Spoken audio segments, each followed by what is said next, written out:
welcome back to my channel. As you see, this vlog is going to be my labor and delivery story. So first off, I delivered when I was 38 weeks pregnant.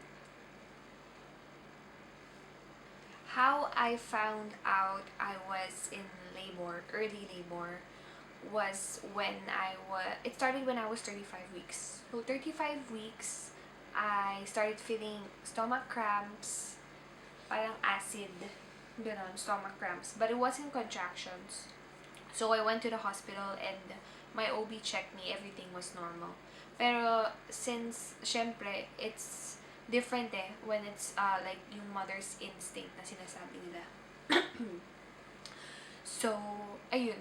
Everything was normal naman, pero it was really different. So I had the feeling na, I was 35 weeks, so I had a feeling na maybe baka manganak ako ng maaga.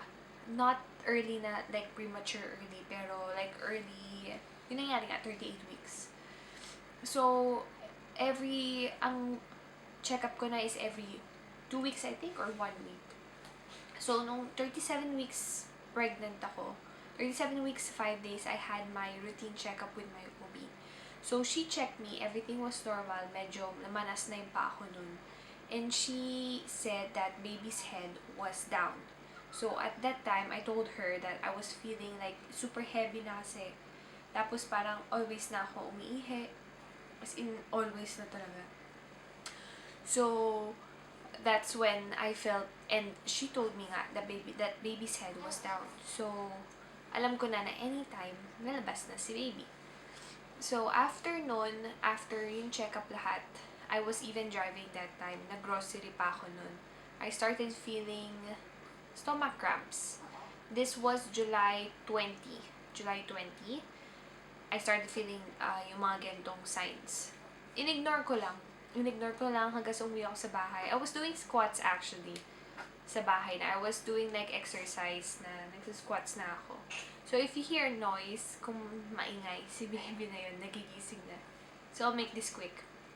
So anyway, after nun, pag uwi sa bahay, nakakaramdam na nga ako ng stomach cramps lang. It's nothing. It's like you having your period, like it's coming already, na hindi pa masakit. Yung papadating pa lang na period. I know ladies can relate to that. So, after noon, nangyari? The following day, July 21, umaga pa lang, morning, I had cramps. Like, it was just there. Pero yung cramps na, it was like period cramps then. It wasn't sa upper stomach. It was down sa may puson. So, inignore ko lang. Sabi ko yun, baka ano naman to, wala naman to, yung Braxton Hicks contraction. Am I right? Yun ang akala ko.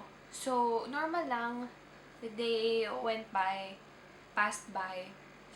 I have a toddler, so laro-laro lang.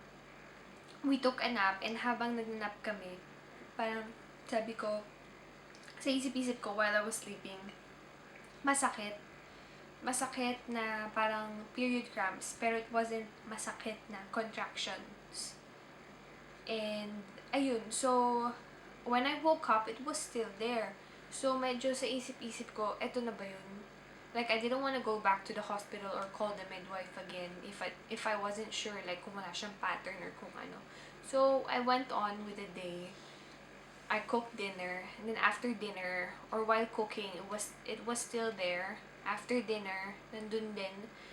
And then, I told my mom, sabi ko, parang, eto na ba yun? Kasi hindi naman masakit. Like, with my first one, I started having yung, bloody show. It started with that. With this one, it was just stomach cramps. Walang bloody show. Like, my water didn't break.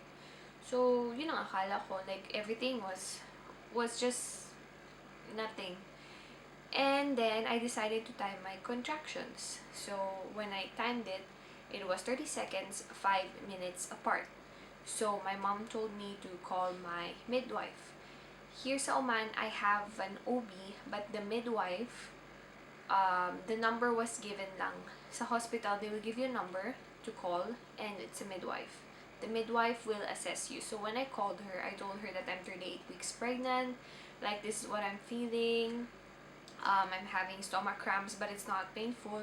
So I'm not sure if I should call you or like if I should tell you and stuff like that. So she told me that usually when it's your second pregnancy, it's not gonna be that painful as your first. So I told her, oh, okay. And then she told me like to go to the hospital to assess me if I'm 1 cm dilated, if I have contractions. But 1 cm dilated or 2 cm, she'll send me home. But if I'm not, like if I'm 4 cm already and above, she'll admit me. So it was July 21, 10 p.m. We went to the hospital. When we got there, I was right. I was having contractions. It was getting a little bit strong. And my contractions were 4 minutes apart, 30 seconds. But I was 1 cm dilated.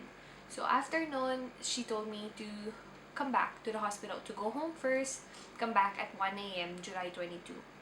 So when she told me to go home, she told me to walk and squat every time I had contractions, but I didn't do it.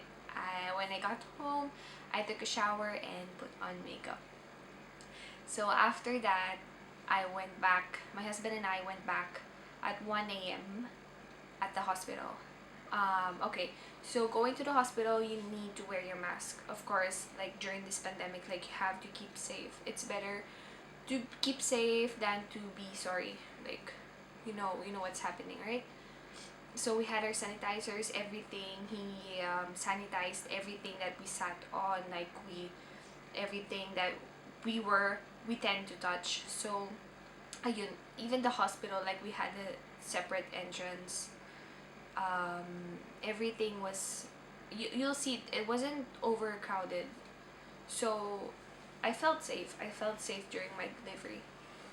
So anyway, so when we got to the hospital at 1 a.m., I was still 1 cm, 2 cm. Then she checked me, she did something, like I don't know, it was really painful. And then I became 4 cm, and that's when the contractions started to be intense. Like during my contractions, I had to walk, I had to do squats, everything. So the process became faster. I had an epidural. With my epidural, I was scared, I was shaking, like my BP went from 150 to 110. So, I mean, everyone, my husband was there the whole pregnancy from labor to delivery. He was there. Midwife was there. My OB got there when I was about to give birth. I think 1 hour or 30 minutes before I gave birth. I thought she wouldn't be there. So it was like 4 a.m. when I had my epidural. Everything was fast already. And then at 7 a.m., I gave birth. I had my baby boy. He was 3.3 kg, 3.3 kilos. And with what happened to me, I had stitches, I started vomiting, and I was shaking. That happened after giving birth. So anyway, like everything was smooth. The thing is, I was more satisfied with the care of the midwife than my OB. With my OB, everything was okay. Like she asked me to remove the mask, which I regretted doing because I was paranoid after I gave birth. That is a different story.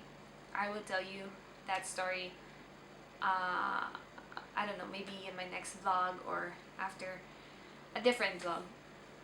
So that's it. So for those moms who are about to give birth during this pandemic, my advice is leave your worries, pray, and it's important to have a support person. If you can have a doula or a midwife, that's good.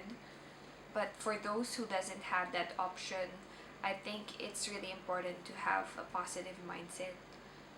Because if you don't have any, then anxiety will come in, like negative stuff, and wouldn't want that when you have your baby, especially during this pandemic.